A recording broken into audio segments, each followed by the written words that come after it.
வணக்கம் பிள்ளைகள். மீண்டும் டான் தொலைக்காட்சியின் கல்வி அலைவரிசையினூடாக உங்களை சந்திப்பதில் மட்டற்ற மகிழ்ச்சி அடைகிறேன். என் இனிய பிள்ளைகளே, இன்றைக்கு மீண்டும் கனவுகள் மெய்ப்பட ஆசிரியர் கஜீவனுடன் கணிதம் என்கின்ற நிகழ்ச்சியில் உங்களை சந்திப்பதில் மிக்க மகிழ்ச்சி அடைகிறேன்.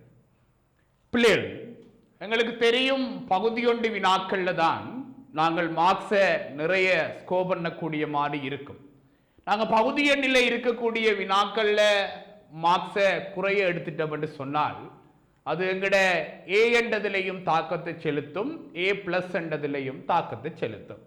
அப்ப பார்ட் ஒன்னில் இருக்கக்கூடிய 20 வினாக்களின் தெளிவான விடைகளையும் விளக்கங்களையும் இன்றைக்கு நான் உங்களுக்கு சொல்லித்தர போறேன்.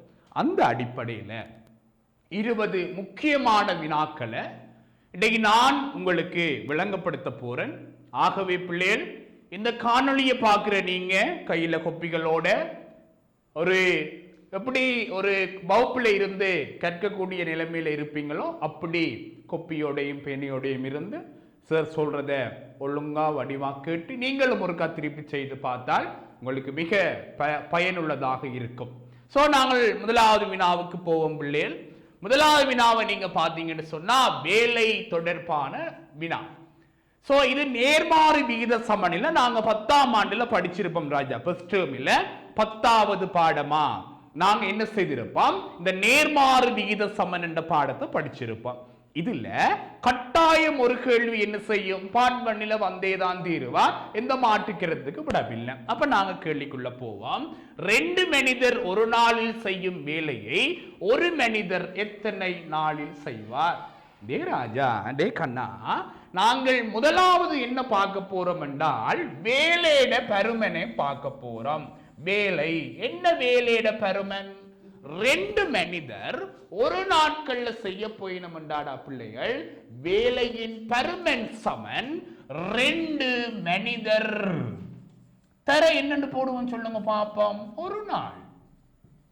அப்ப மனிதர்களின் எண்ணிக்கை தர நாட்களின் எண்ணிக்கை தானே வேலையிட பருமன். சோ வேலையிட பருமன் என்றது குழந்தைகள் 2 மனிதர் தர ஒரு நாட்கள். ஆகவே 2 மனித நாட்கள் என்பது வேலையிட அளவு. செல்லுங்கள், 2 மனித நாட்கள் தான் வேலையிட அளவு என்று சொன்னா இந்த வேலைய எத்தனை பேர் செய்ய போறாராம்? ஒரு மனிதர் செய்ய எடுக்கிற நாட்களின் எண்ணிக்கை கேள்வி என்றால் ஒரு மனிதரால் என்னடா செய்ய போறோம் ராஜா? பிரிக்க போறோம்.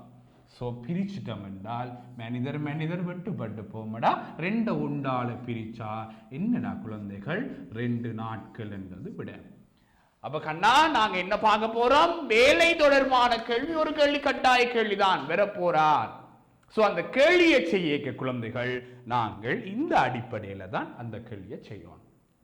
செல்லுங்கள். ரைட், நாங்க என்ன செய்ய போறோம்? அடுத்த கேள்விக்குள்ள போறோம். எஸ், வாங்கடா பிள்ளைகள், அடுத்த கேள்விக்குள்ள போலாம். சேடுகள்.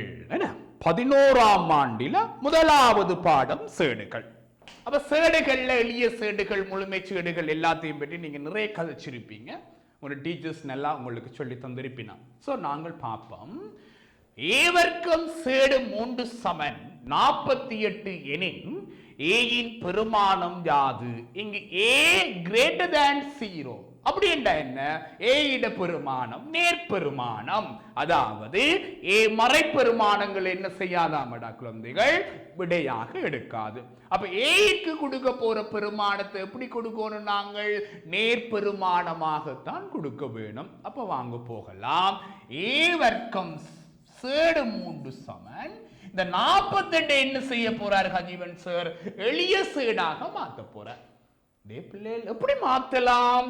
48 சமன் 16 தரம் 3 நீங்க எழுதுவீங்க. கட்டிக்காரன் நீங்க. எப்படி? ஒரு நிறைவர்க்கத்தின் பெருக்கமாக எழுதணும். அப்படித்தானே? எப்படி ஒரு நிறைவர்க்கத்திட பெருக்கமாக எழுதணும். அப்ப என்ன செய்யலாம்? 48 சமன் 16 தரம் 3. அப்ப பிள்ளைகள் என்னென்று எழுத போறார் ஹஜீவன் சார்? 4 சேடு 3 எழுத போறார். ஏனடா பிள்ளைகள் இந்த 16 என்ன செய்ய போறார்? வர்க்கமூலத்துக்கு வெளியில வரைக்க 4 அண்ட பெருமானமாக வெளியில வர போறார். அப்ப பாருங்கடா ராஜா, ஏ வர்க்கம் சேடு 3 சமன் 4 சேடு 3. சேடு 3 தானே. ஆகவே ஏ வர்க்கம் 6க்கு சமனாயிருக்கணும், 4க்கு சமனாயிருக்கணும். அப்ப ஏ வர்க்கம் 4க்கு சமனாயிருக்கும் என்றால் ஏ என்ன சொல்லுங்க பாப்பம்? 2ஆகவும் இருக்கலாம், மறை 2ஆகவும் இருக்கலாம். ஆனா இங்க என்ன நிபந்தனை சொல்லிட்டார்? ஏ பெரிது 0. ஆகவே ஏ எடுக்கக்கூடிய பெருமானம் என்னடா ராஜா? 2. So my dear friends, எப்படி இந்த சேடை எளிய சேடாக மாத்திரம் எளிய சேடாக மாத்தி போட்டு சேடு மூண்டும் சமனாக இருந்தாடா பிள்ளைகள்.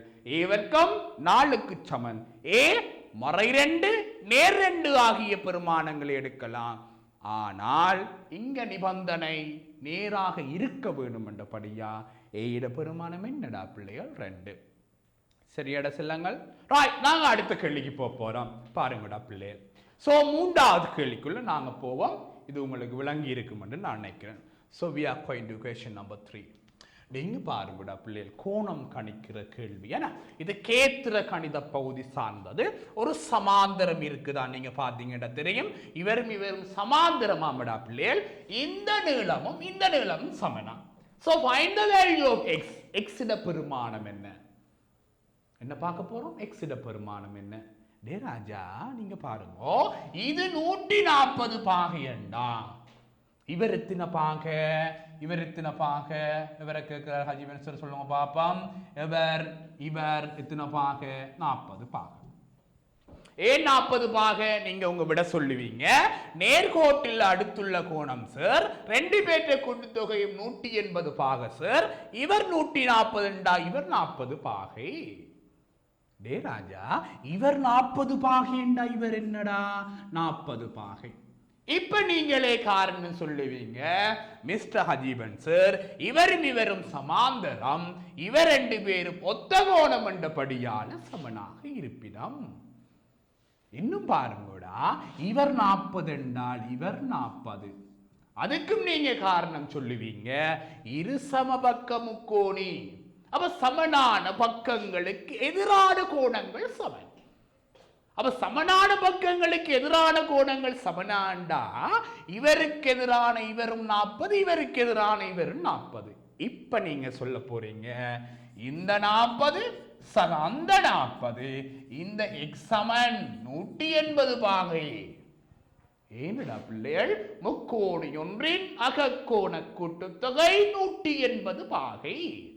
சோ 80 சக x சமன் 180 பிள்ளைகள். x சமன் என்னடா? 180 என்பது x சமன் என்னடா குழந்தைகள்? 100 பாகை. சோ x இட பெருமானம் என்னடா பிள்ளைகள்? 100 பாகை. சரியாடா பிள்ளைகள்? அப்ப நாங்க அடுத்த கேள்விக்கு போவோம்.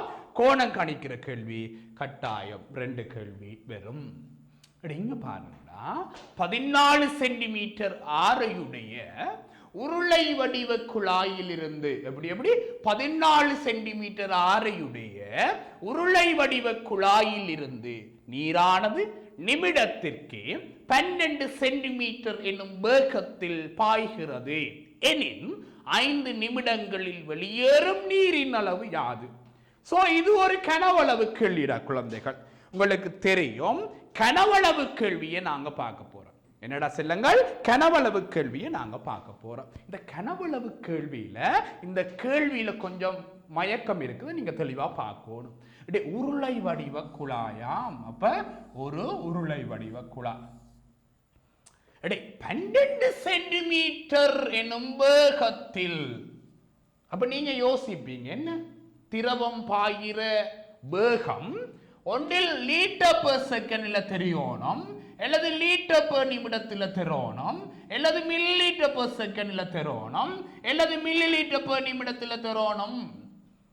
இது என்னது சென்டிமீட்டர்ல தந்து கிடக்கு என்று நீங்க யோசிக்கலாம். தெளிவா பாருங்கடா ராஜா, 12 சென்டிமீட்டர் நீளமான குழாய்க்குள்ள இருக்கக்கூடிய நீர் ஒரு நிமிடத்தில் வெளியேறும். அதான் கருத்து. அப்ப இந்த குழாயின் 12 சென்டிமீட்டர் நீளமான பகுதிக்கு இருக்கக்கூடிய நீர் ஒரு நிமிடத்தில் வெளியேறும். அதான் இந்த கேள்வியில கருத்து. அப்ப ஒரு நிமிடத்தில் வெளியேற போற நீரின் கனவளவு எவ்வளவா இருக்குன்னு சொல்லுங்க பாப்போம். இந்த 12 சென்டிமீட்டர் நீளமான உருளையிட கனவளவாக இருக்கும். அப்ப திருப்பி இருக்க சொல்றேன் பாருங்க. 12 சென்டிமீட்டர் எனும் வேகம் என்றால் இந்த உருளை வடிவ குழாயின் 12 சென்டிமீட்டர் பகுதிக்கு இருக்கக்கூடிய நீர் ஒரு நிமிடத்தில் வெளியேறும். அப்ப இந்த 12 சென்டிமீட்டர் பகுதிக்கு 50 லிட்டர் இருந்தால் நீர் வெளியேற போற நீரின் அளவு 50 லிட்டர். அப்ப நிமிடத்துக்கு வெளியேற போற நீரின் அளவு 50 லிட்டராக இருக்கும். அப்ப இனி விளக்கத்துக்கு போகலாம், கேள்விக்கு போகலாம். எனின் 5 நிமிடங்களில் வெளியேறும் நீரின் அளவு. அப்ப நான் இந்த 12 சென்டிமீட்டருக்கு இருக்கக்கூடிய கனவளவை கண்டுபிடிக்க போறேன். அது என்ன? இந்த உருளையிட கனவளவு. அந்த உருளையிட கனவளுக்கு என்ன சூத்திரம்டா பிள்ளைகள்? பையார் வர்க்கம் h. இங்க 6க்கு பதிலா பிரதியிட போறது 14 சென்டிமீட்டர். எச்சுக்கு பதிலா பிரதியிட போறது ஆர் சொல்லுங்க பாப்பம்? இந்த 12 சென்டிமீட்டர். சோ பிரதியீடு செய்ய போறோம்டா குழந்தைகள். 22 கீழ் 7 தர 14 தர 14 தர என்னடா பிள்ளைகள்? 12. சோ சுருக்குவோம் பாருங்கடா குழந்தைகள். 2டா. அப்ப 44 தர 14 தர 12. சோ 44 தர 14 616. சோ 616 தர 12. இதுதான் என்னவா இருக்கும் சொல்ல போறீங்க? ஒரு நிமிடத்தில் வெளியேற போற நீரின் கனவளவாக இருக்க போது. எங்களுக்கு என்ன தேவை? 5 நிமிடத்தில் வெளியேற போற நீரின் கனவளவு என்று சொன்னால் என்ன செய்ய போறோம் பிள்ளைகள்? என்ன செய்ய போறோம்? இந்த கொள்ளளவை என்ன செய்ய போறார் ஹஜீவன் சார்? 5ஆல பெருக்க போறார்.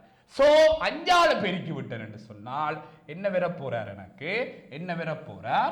5 நிமிடத்தில் வெளியேற போற நீரின் என்னடா வரப்போகுது பிள்ளைகள்? கனவளவு வரப்போகுது. சோ 616 தர 12 தர 5 போட்டு சுருக்கினீங்க என்றால் இவ்வளவு என்ன வர போறார் சொல்லுங்க பாப்போம்? மில்லி லிட்டர் என்றது வெளியேற போற நீரிட கனவளவாக இருக்கும். விளங்கிட்டா பிள்ளைகள்? ஸோ இந்த கேள்வியிலேயே நிறைய விஷயங்கள் வச்சிருக்கிறோம். ஸோ கொஞ்சம் சிக்கலான பகுதி தான். ஸோ நீங்க வடிவா விளங்கிட்டு கொண்டீங்கன்னா சரி. சரியாடா குழந்தை? So we are going to next question. Right, okay பிள்ளை, நாங்க 5வது கேள்வியை பார்க்க போறோம். அப்ப இந்த 5வது கேள்வியில நான் ஏற்கனவே சொன்னது மாதிரி பிள்ளைகள், இது ஃபர்ஸ்ட் டேர்மில் 8வது பாடமா நீங்க படிச்சிருப்பீங்க. அதுல 3 தேற்றம் இருக்குன்னு ஹஜீபன் சார் சொல்ல போறார். முதலாவது தேற்றம், ஒரே அடி ஒரே சமாந்தர கோடுகளுக்கு இடையில் காணப்படும் இணைகரங்களின் பரப்பளவுகள் சமன். இரண்டாவது என்ன? ஒரே அடி ஒரே சமாந்தர கோடுகளுக்கு இடையில் காணப்படும் முக்கோணிகளின் பரப்பளவுகள் சமன். மூன்றாவது என்ன? ஒரே அடி ஒரே சமாந்தர கோடுகளுக்கு இடையில் காணப்படும் முக்கோண பரப்பளவானது இணைகர பரப்பளவின் அரைமடங்காகும். அப்ப இந்த 3 தேற்றங்களையும் பயன்படுத்தி கொண்டு இந்த கணக்குக்குள்ள ஹஜீவன் சார் போவான். ஏடிபியின் பரப்பளவு 24.5 சென்டிமீட்டர் வர்க்கம் எனின் இணைகரம் ABEF இன் பரப்பளவு. நீங்க நியாயமா சொல்லுங்க, இந்த ஏடிபி என்ற முக்கோணியும் இந்த ABCD என்ற இணைகரமும் AD என்ற ஒரே அடியிலையும் AD சமாந்தரம் BPK தானே இருக்கிறார்.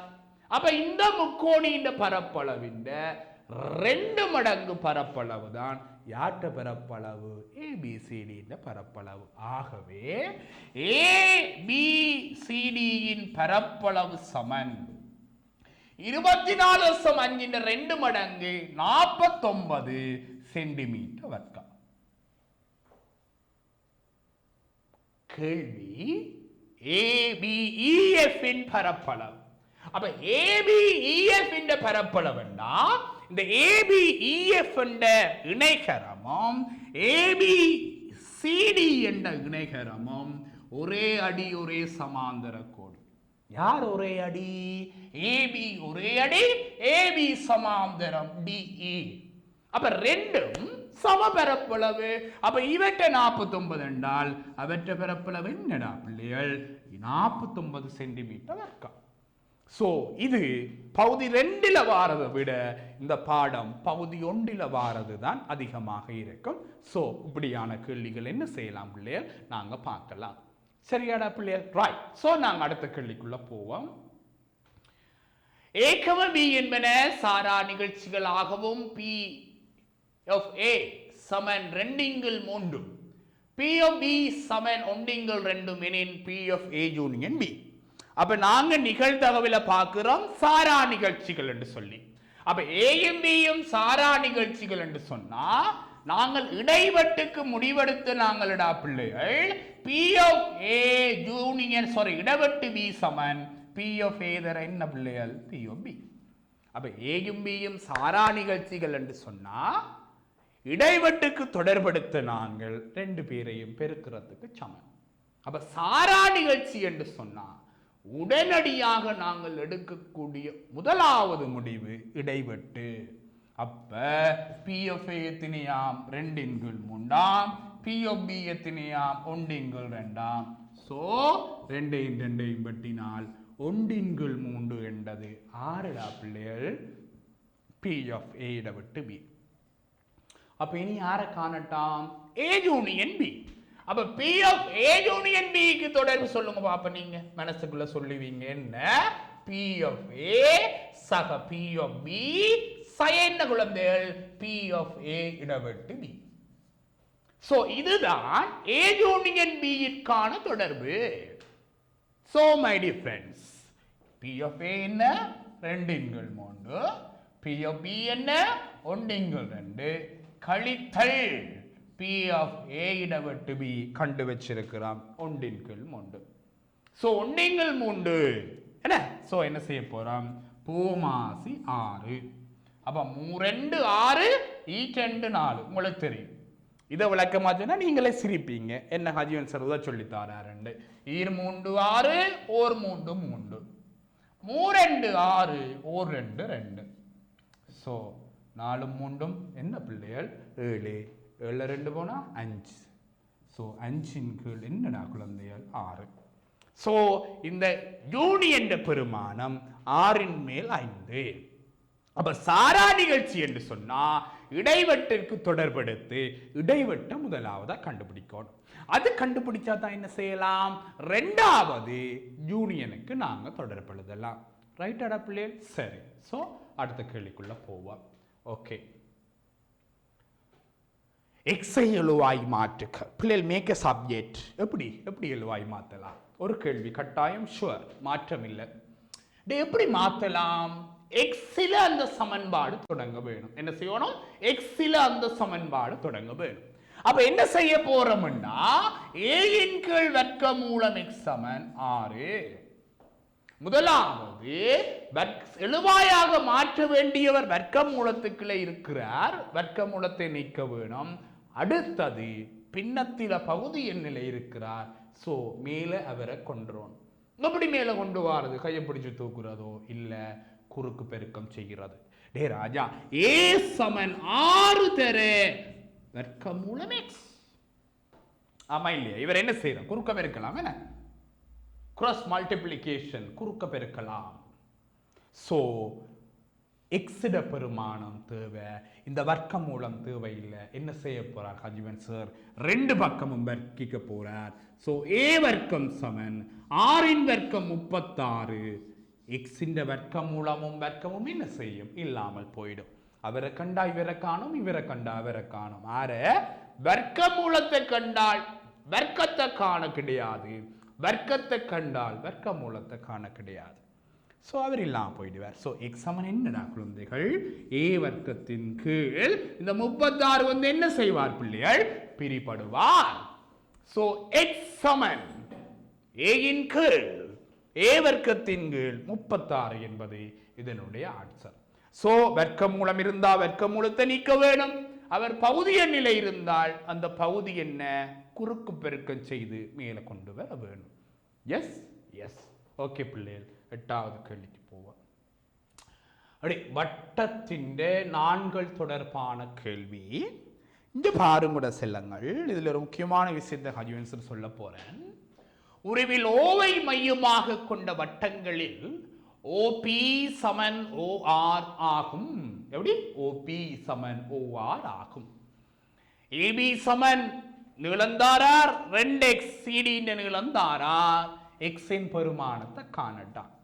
பிள்ளைகள் வட்டத்தின் நான்குல நீங்க 2 பிரதானமான தேற்றங்களை படிச்சிருப்பீங்க. ஒன்று, வட்டத்தின் மையத்தையும் நாணின் நடுப்புள்ளியையும் இணைக்கும் நேர்கோடு நாணுக்கு செங்குத்தாகும்.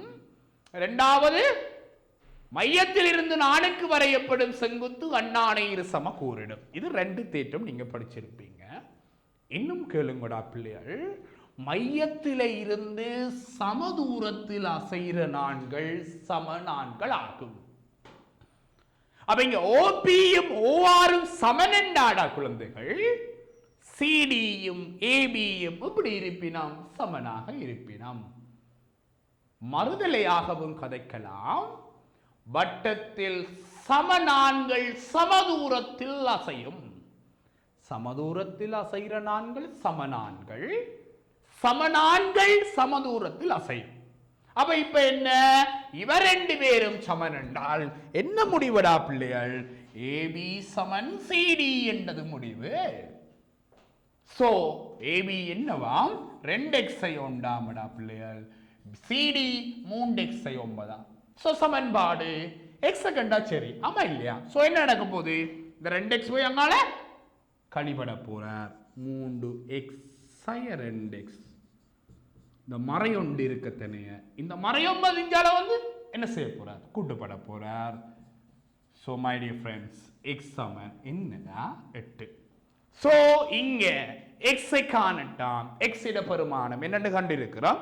8 கண்டிருக்கிறோம். அப்ப என்ன தேற்றம் பயன்படுத்தி இருக்கிறோம்? நாங்க படிச்ச 2 தேற்றமும் தான், கொஞ்சம் கூட யோசிச்சிருக்கிறோம். சரியாடா குழந்தை? சோ அடுத்த கேள்விக்கு போவோம். 9வது கேள்வி, கூட்டல் விருத்தி. கூட்டல் விருத்தி என்ன? நாங்க 3 சமன்பாடுகள் எடுக்கிறோம். என்ன சமன்பாடு? கேள்வி செய்கிறது மட்டுமல்ல நோக்கம், உங்களுக்கு ஒரு ரிவிஷனாக இந்த கிளாஸ் அமைய வேணும் என்றபடியால இதுல எல்லாத்தையும் சொல்லிக்கொண்டே போறார் கஜிபன் சார். கூட்டல் விருத்தி என்ன? 3 சமன்பாடு. என்ன சமன்பாடு பிள்ளைகள்? Tn சமன் A சக n சய 1 தர D. அடுத்து Sn சமன் n இன் கீழ் 2 2a சக n சய 1 தர D. மூன்றாவது Sn சமன் n இன் கீழ் 2 a சக l என்றது மூன்றாவது சமன்பாடு. அப்ப இந்த 3 சமன்பாடுகளின் அடிப்படையில தான் நாங்கள் இந்த கேள்விகளை செய்கிறோம். உங்களுக்கு தெரியும், கூட்டல் விருத்தி செகண்ட் பார்ட்டில் 10 மார்க்ஸ் கேள்வி, ஆமா இல்லையா? சரி, இது ஒரு பார்ட் கேள்வி. கேள்வியை வாசிப்போம். என்ன? கூட்டல் விருத்தி ஒன்றின் எண் உறுப்புகளின் கூட்டுத்தொகை எண் வர்க்கம் சக 2 எண்ணினால் பெறப்படுகிறது எனில் இவ்விருத்தியின் பொது வித்தியாசம் யாது என்றது கேள்வி. அடே, பொது வித்தியாசம் தேவை என்றா அடுத்து வரும் 2 உறுப்புகள் தேவை, ஆமா இல்லையா? ஆமா இல்லையா? 2 உறுப்புகள் தேவை. சோ அடுத்து வரும் 2 உறுப்புகளை கண்டுபிடிக்க போறேன். எங்க பாருங்கடா, Sn தானே n வர்க்கம் சக 2 n. அப்ப இங்க எண்ணுக்கு பதிலா உண்ட போட்டா என்ன வருவார் சொல்லுங்க பாப்போம்? S1 வருவார். ஒரு கூட்டல் விருத்தியில முதலாம் உறுப்பு என்று நான் சொல்றதும் முதல் உறுப்பின் கூட்டுத்தொகை என்று சொல்றது மண்டுதானே. இங்க பாருங்கடா செல்லங்கள், இப்ப 4 7 10 போக போறார் ஒரு கூட்டல் விருத்தி. இங்க முதலாம் உறுப்பு என்றது 4, ஒரு உறுப்பின் கூட்டுத்தொகை என்றாலும் 4 தானே.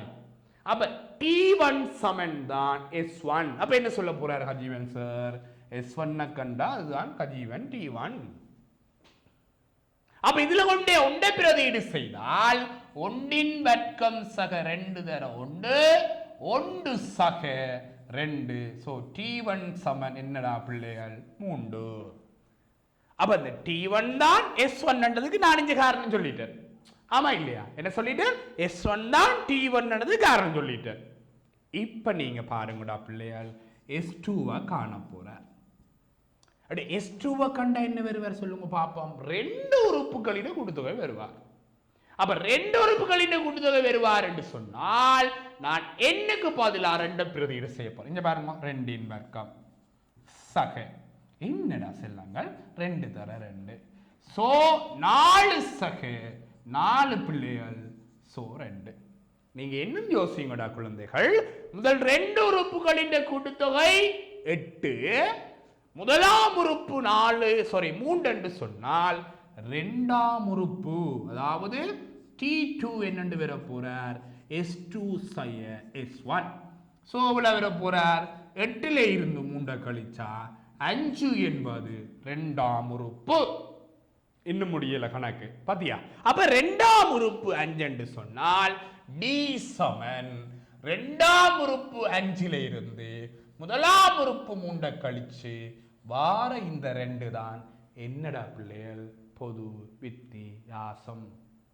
சரியா? ஓகே.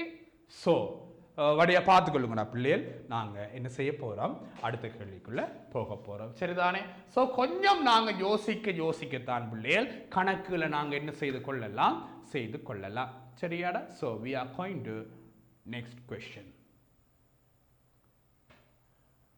பிள்ளைகள் XY ஐ திங்க் நீங்க 11ஆம் ஆண்டு ஃபர்ஸ்ட் டேர்ம்ல 3வது 4வது பாடமா படிச்சிருப்பீங்க. ஈருறுப்பு விரிவு, இது கன விரிவு. சோ XY முழுவதின் விரிவு நேரடியா எழுதலாம். முன்னுக்கு இருக்கிற x இந்த கணம், இங்க சய இருந்தா சய 3 தர முன்னுக்கு இருக்கிற வெற்ற வர்க்கம் y, நடுவில் சக 3 x y-க்கு வர்க்கம் போடுவீங்க, பின்னுக்கு திரும்பி சய y-க்கு கணம் போடுவீங்க. அப்ப இது விளக்கம் தாரதுக்கு ஒன்றும் இல்லை. சோ நேரடியான அந்த விரிவு எங்களுக்கு ஞாபகம் இருக்க வேணும். அந்த விரிவின் அடிப்படையில் இவரை நாங்கள் எழுதலாம். சரியாடா பிள்ளை? சோ இந்த கணம் நீங்க ஞாபகத்தில் வச்சுக்கொள்ள வேணும். காரணம் என்னண்டாடா பிள்ளை, நீங்க ஏஎலுக்கு போக 4ஆம் அடுக்கு 5ஆம் அடுக்கு 6ஆம் அடுக்கு 7ஆம் அடுக்கு எல்லாம் நீங்க எழுதுவீங்க. சோ இதே இருக்க நீங்க ஞாபகம் வச்சுக்கொண்டா சரிதான் குழந்தைகள். சரி, நாங்க என்ன செய்ய போறோம், இனி 11வது கேள்விக்குள்ள போறோம். ஒருங்கிசைவு என்ன 10ஆம் ஆண்டு கேள்வி என்று யோசிப்பீங்க, ஆனா கொஞ்சம் கஷ்டமா இருக்கும். பார்ப்போம். சரி, என்ன கேட்கிறார், ஒருங்கிசையும் முக்கோணச்சோடியையும் அதன் நிபந்தனையையும் தருக. என்ன நிபந்தனையில் ஒருங்கிசையும் என்றதையும் தருக. 4 நிபந்தனை, பக்கம் கோணம் பக்கம், கோணம் பக்கம், செம்பக்கம் பக்கம். அப்ப இந்த 4 நிபந்தனைகள்ல ஏதேனும் ஒரு நிபந்தனை அடிப்படையில தான் 2 முக்கோணிகள் என்ன செய்யலாம், ஒருங்கி செய்யலாம். ஆமா இல்லையா? சோ என்ன நிபந்தனை, எந்த 2 முக்கோணி? நீங்க பாருங்கடா பிள்ளைகள், நிறைய முக்கோணி இருக்கிறார். ஆனா இதுல ஒரு விஷயத்தை பட்டன்னு சொல்லலாம். AD சமன் BC என்றபடியா அந்த பக்கம் எங்களுக்கு தரவாக தந்திருக்கிறபடியா அந்த பக்கங்களை கொண்ட 2 முக்கோணி தான் என்ன செய்ய போகுது, ஒருங்கி செய்ய போகுது. இன்னும் யோசிங்க, நீங்க 3 கோணமும் சமனாயிருந்தா ஒருங்கி செய்யாது தானே. அப்ப 2 கோணம் சமனாயிருந்தாலும் ஒரு பக்கம் வேணும். அப்ப ஒரு பக்கம் தாரார் இங்கேயும் அங்கேயும், அந்த 2 தான் என்ன செய்ய போகுதுன்னு அர்த்தம், ஒருங்கி செய்ய போகுதுன்னு அர்த்தம். அப்ப இதுக்கு கணக்க யோசிப்பான். அப்ப ADF என்றதும் முக்கோணி ADF என்றதும் முக்கோணி BEC என்றதும் ஒருங்கி செய்யும். நிபந்தனை என்ன? இங்க பாருங்க, இந்த கோணம் x என்றால் இந்த கோணம் y, இந்த கோணம் y என்றால் இந்த கோணம் x, இந்த கோணம் x என்றால் இந்த கோணம் y. ஏன் சொல்லுங்க பாப்போம். இந்த முக்கோணியில இவர் x என்று வச்சு இவர் y என்று வைக்கிறார். இந்த பெரிய முக்கோணியில இவர் செங்கோணம், இவர் y என்றா இவர் x ஆனே. அப்ப இவர் என்னவா இருக்கணும், x ஆயிருக்கணும். இந்த பாருங்க, சின்ன இந்த முக்கோணியில இவர் x இவர் 90 மூன்றாவது கோணம் y ஆ இருக்க வேணும். ஆமா இல்லையா? சோ ADF BEC என்ன நிபந்தனை,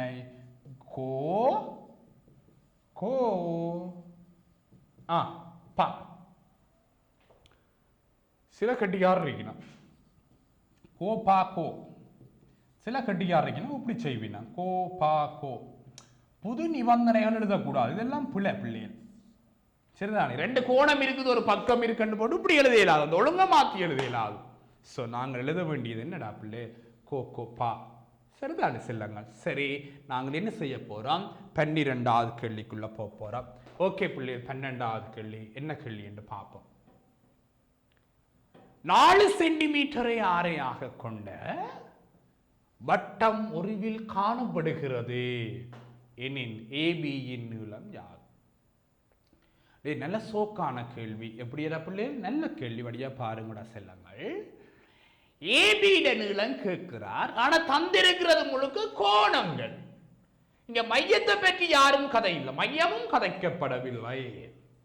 இங்க பாருங்கடா செல்லங்கள், இவர் 90 பாகை, 48 42 90 பாகை.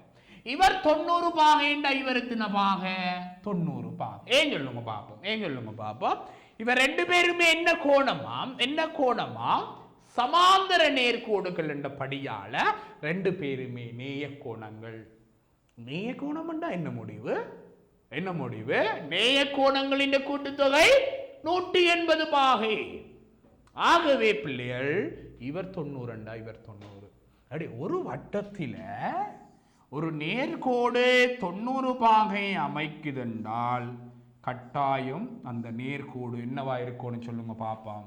விட்டமாக இருக்க வேணும். எப்படி இருக்கணும்? விட்டமாக இருக்கணும். விட்டமல்லாத எந்த நேர்கோடும் வட்டத்தின் பரிதியில் 90 பாகையை அமைக்க முடியாது. அப்படி விட்டமல்லாத எந்த ஒரு நேர்கோடும் வட்டத்தின் பரிதியில் 90 பாகை அமைக்க முடியாது. So my dear friends, 90 பாகை அமைக்கிறார் என்ற கத்தா இந்த கோடு என்ன கோடு? விட்டம். சோ இங்க ஏபி என்றது என்னவா அமைய போறார்? விட்டமாக அமைய போறார். ஆகவேடா குழந்தைகள், 4 சென்டிமீட்டர் என்றால் விட்டம் 4 தர 2 8 சென்டிமீட்டர். அப்ப எங்களுக்கு என்ன தெரியணும் சொல்லுங்க பாப்போம். முதல் ஏபி என்றது விட்டம் என்றது தெரியணும். அப்ப ஏபி என்றது விட்டம் என்றது தெரிய வேணும்னா இந்த நடைமுறைகளுக்குள்ள நாங்க போய் வரணும். ஆமா இல்லையா? சோ மை டியர் ஃப்ரெண்ட்ஸ், 12வது கேள்விக்கு என்ன விடையடா பிள்ளைகள்? 8 சென்டிமீட்டர் என்பது அதனுடைய விடையாக இருக்கு. ரைட்டாடா பிள்ளை? சரி, 13வது போவோம். என்ன? ஓகே. காரணிப்படுத்து. உங்களுக்கு பிடிச்ச கேள்வி, என்ன சுகமான கேள்வி.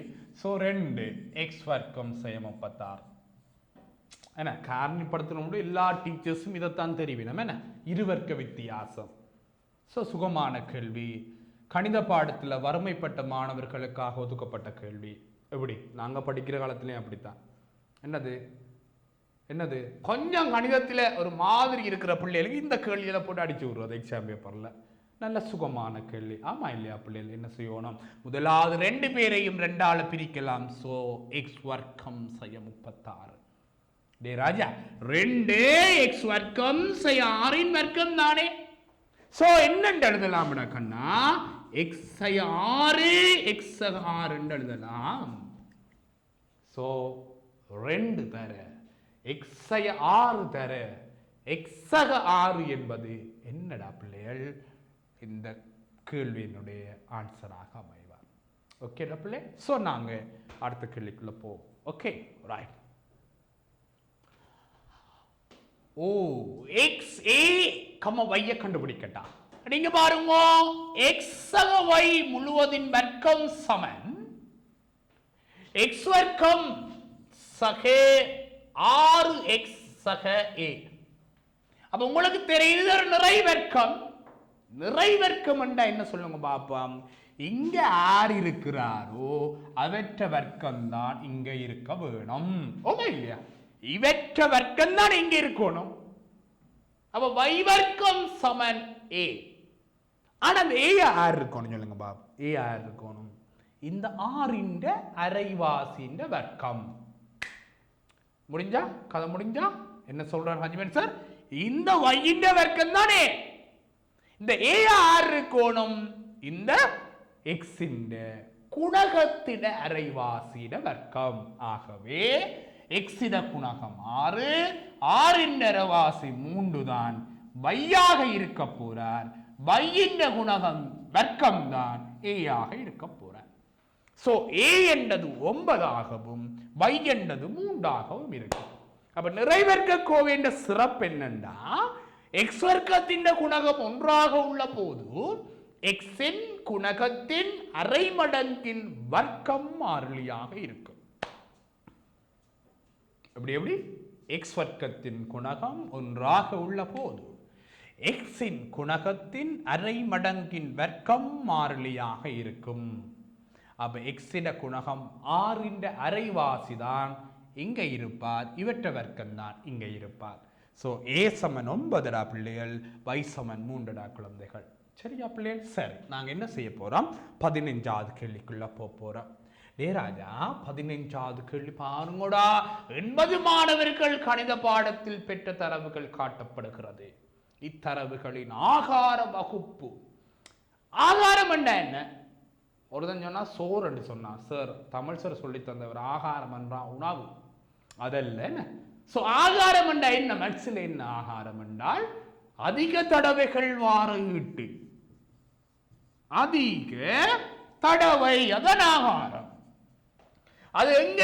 கூட்டமாக்கப்படாத தரவில, கூட்டமாக்கப்படாத தரவில. அப்ப கூட்டமாக்கப்பட்ட தரவில யார் ஆகாரம்? யார் அதிகமான இலக்கத்தில் இருக்கிறாரோ அவர்தான் ஆகாரம். அப்ப அதிகமான இலக்கத்தை கண்டுபிடிக்கணும் என்றால் முதல் யாரை கண்டுபிடிக்கணும்? எக்ஸ் கண்டுபிடிக்கும். 80 மாணவற்ற தரவா. அப்ப இவர் இவர் இவர் இவர் இவர் கூட்ட எத்தனை பேர் வேணும்? 80 பேர் வேணும். நான் தானே. சோ கூட்டுவோம். ஓ கேள்விய காணையில பிள்ளைல. ஓகே பாப்போம், டோன்ட் வரி. ரைட், இங்க பாருங்கடா பிள்ளைகள். சோ 12 18 30 43 53 53ஓட 27 கூட்டினா தானே 6 பேரை போறார், 6 பேரை போறார், 80 பேரை போறார். என்ன அப்ப இதுல யார் அதிகம் மீடுறேன்? 27 தானே அதிகம் மீடுறேன்.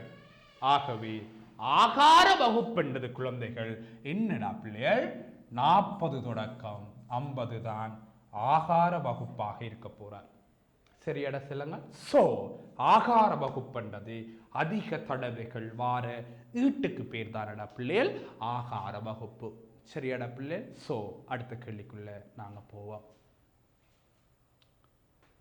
குமார், இங்க பாருங்க, குமார் நிகழ்தகவு கேள்வி. என்ன? எழுத்து பரீட்சையில் தோற்றி அதில் சித்தி அடைந்து நேர்முக தேர்விலும் சித்தி அடைந்தாலே வேலை ஒன்றை பெற்றுக் கொள்ளுவான்.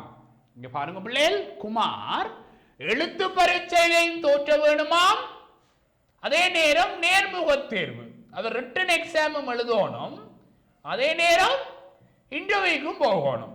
அப்ப எழுத்து பரீட்சையிலையும் அவர் பங்கு பெற்றி அதிலையும் வெற்றி பெற வேணும், நேர்முக தேர்வுக்கும் போய் அதிலையும் வெற்றி பெற்றுக் கொண்டாதான் வேலை உண்டு. நியாயம் தானே? நியாயம். அப்ப எழுத்து பரீட்சையில சித்தி அடைதல் 7/5, நேர்முக தேர்வில தோல்வி அடைதல் சித்தி அடையாமை 3/2. நேர்முக தேர்வில சித்தி அடையாமல் 3/2 நேர்முக தேர்வில சித்தி அடைதல் எத்தனை? 3/1. வடியா பாருங்க, நேர்முக தேர்வில் சித்தி அடையாமை 3/2 என்றால் சித்தி அடைதல் 3/1. எழுத்து பரீட்சையில சித்தி அடைதலையும் நேர்முக தேர்வில சித்தி அடைதலையும் பெருக்கினாத்தான் அவருக்கு வேலை கிடைப்பதற்கான நிகழ்தகவு. இது கூட மெரவரி படம் உமா இல்லையா? இப்படித்தானே, சித்தி சித்தி இல்லை, திரும்பி சித்தி சித்தி இல்லை, சித்தி சித்தி இல்லை, என்ன அப்புறம் சித்தி இல்லை அத்தை இருக்கிறான்னு சொல்லக்கூடாது, சித்தி சித்தி இல்லை. ஸோ மை டியர் ஃப்ரெண்ட்ஸ், என்ன சொல்ல போறேன்? இங்க பாருங்க, ரெண்டும் சித்தியா வாரதுதான் அவருக்கு வேலை கிடைப்பதற்கான நிகழ்தகவு. அப்ப இவற்ற 7/5 அவற்ற 3/1 என்ன செய்ய போறார்? மிஸ்டர் ஹஜீபன் பெருக்க போறார். சோ 1 5 பிள்ளைகள், 7 3 21 பிள்ளைகள், 21 மேல் 5 தான் அவருக்கு வேலை கிடைப்பதற்கான நிகழ்தகவு. ரைட்டாட செல்லாங்க. சரி, 17வது போவோம். எக்ஸ் வர்க்கத்தின் குணகம் ஒன்றையுடைய எக்ஸிலான சார்பானது y சமன் 0 ஆகும் போது எக்ஸ் அச்சை வெட்டும் 3 மறைமுண்டு ஆகிய புள்ளிகளில் வெட்டுகிறது. சார்பு y ஐ எழுதுக. பிள்ளைகள் ஒரு இருபடி சார்பு பையச்ச வெட்டுற பெருமானம் தானார் என்று சொன்னா எக்ஸிலான சார்பின் தீர்வு தான் எக்ஸ் சமன் 3 எக்ஸ் சமன் மறை 3. அப்ப இங்க எக்ஸ் சமன் என்னவா இருக்க போறார்? மறை 3 சமன் 0 இங்க எக்ஸக 3 சமன் 0 இருப்பார். ஒரு இருபடி சமன்பாட்டின் மூலங்கள் தந்து அந்த இருபடி சமன்பாட்டை கேட்கிறார் என்று வச்சுக்கொள்ளுமா. ஏன் அந்த இருபடி சமன்பாடு தானே நாங்கள் சார்பு என்று சொல்றோம். அப்ப அந்த இருபடி சார்பின் தீர்வு 3 எக்ஸய 3 சமன் 0, எக்ஸ் சமன் 2 எக்ஸக 3 தானே 0. அப்ப y சமன் எக்ஸய 3 எக்ஸக 3 தான் அந்த சமன்பாடு. சார்பை எழுத சொன்னால் அடைப்பி நீக்கி எக்ஸ் வர்க்கம் செய்ய 9 என்று நீங்க கொடுக்க வேணும். ரைட்? ஸோ வரைவுகளில் பாட்பணியில் வரக்கூடிய கேள்விகள் நிறைய இருக்கு. இன்னும் நாங்கள் சந்தர்ப்பம் கிடைக்க அதில் பற்றி தெளிவாக கதைப்போம். 18வது கேள்விடா பிள்ளைகள், எக்ஸ் என்ன பெருமானத்தை காணட்டா. எப்படி எக்ஸிட பெருமானத்தை காணுவோமா? இதை நீங்க சுட்டியாக மாத்தணும். பட்டன் எக்ஸின் இவரை நீங்க சுட்டியாக மாத்தினால் 5/3 முழுவதின் மறை 1 சமன் 32. படியா பார்க்கணுமே. இங்க 3 இருந்தால் 19 போயிட்டா. டோன்ட் வரி பிள்ளைகள், நாங்க பார்ப்போம். ஓகே, இங்க பாருங்களா செல்லங்கள். இங்க 3 இருந்தால் பௌதிக நிலம் 3, இங்க 5 இருந்தா பௌதிக நிலம் 5, இங்க 6 இருந்தா பௌதிக நிலம் 6. அப்ப சுட்டியா மாத்தியாச்சு. அப்ப மாத்தினாலும் இந்த மறை பெருக்க போறார். சோ மறை 5/3 சமன் 32. இப்ப எக்ஸின் பெருமானம் காணணும்டா என்ன செய்யணும்? இங்க இருக்கிற அடுக்கு என்னவோ அவற்றை நிகர்மாற இங்க கொடுக்க வேணும். மடியா கவனிக்கும். இங்க 5/3 இருந்தா 3/5, இங்க 2/3 இருந்தா 3/2 அடுக்காக கொடுக்கும். சோ இங்க இருக்கிற பின்னத்தின் தலைகீழ் பெருமானம் 3/5. இந்த மறையும் வேண்டாம் தான் எங்களுக்கு. அப்ப ஒரு மறையும் மேல கொடுத்து விடுவோம். மறையும் வேண்டாம் எங்களுக்கு. சரி, அப்ப என்ன? இவர் சும்மா இருக்க மாட்டார். 2/5 அடுக்குன்றவரை சொல்லலாம். 5 அடுக்கின்ற மறை 3/5 அடுக்கு. உங்களுக்கு தெரியும் இங்கால என்ன செயற்பாடு செய்யறோம் அதை அங்கால செய்யும். சமன்பாட்டிற்கு இருபுறமும் ஒரே செயற்பாடுகள் செய்யலாம். அப்ப இங்கால 3/5 கொடுத்த ஹஜீபன் சார் அங்கால கொடுக்காமல் விட்டா பெரிய துரோகமா போடும். சோ அங்கேயும் கொடுத்தாச்சு அவருக்கு. அப்ப இந்த 32 என்ன செய்யலாம்? 2/5 போடலாம்.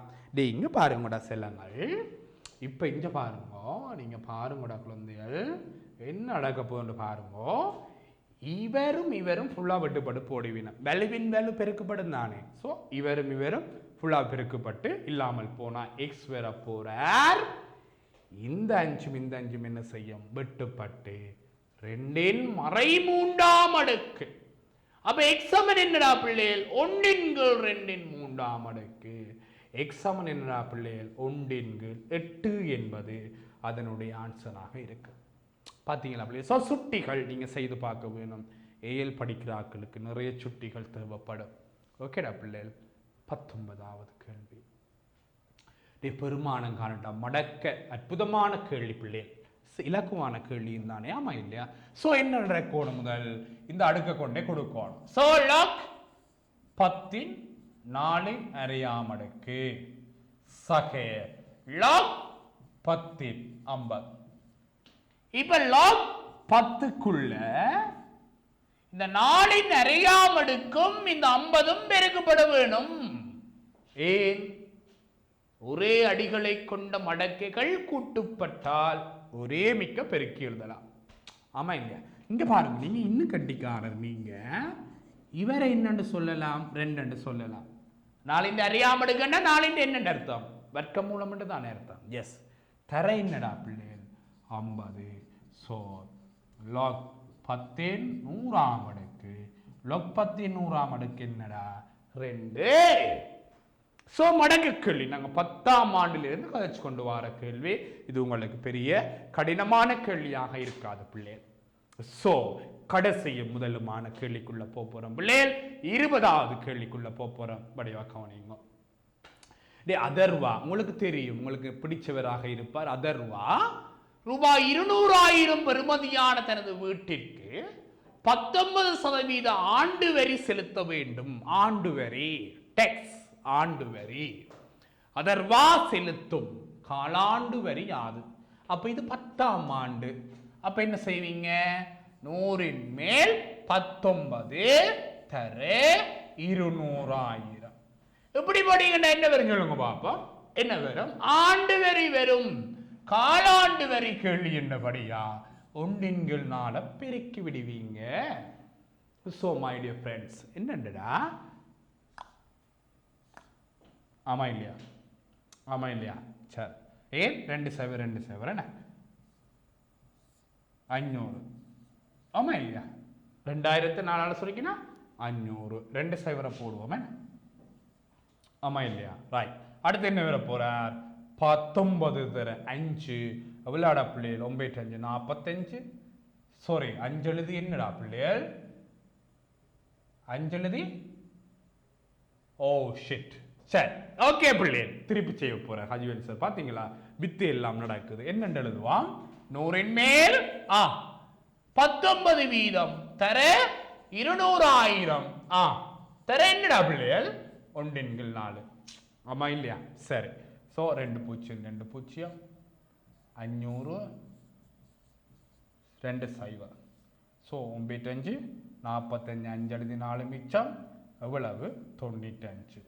ஸோ 9,500 ரூபாய் என்றது என்ன பிள்ளைகள்? உங்களுடைய காலாண்டு வரியாக இருக்கும்.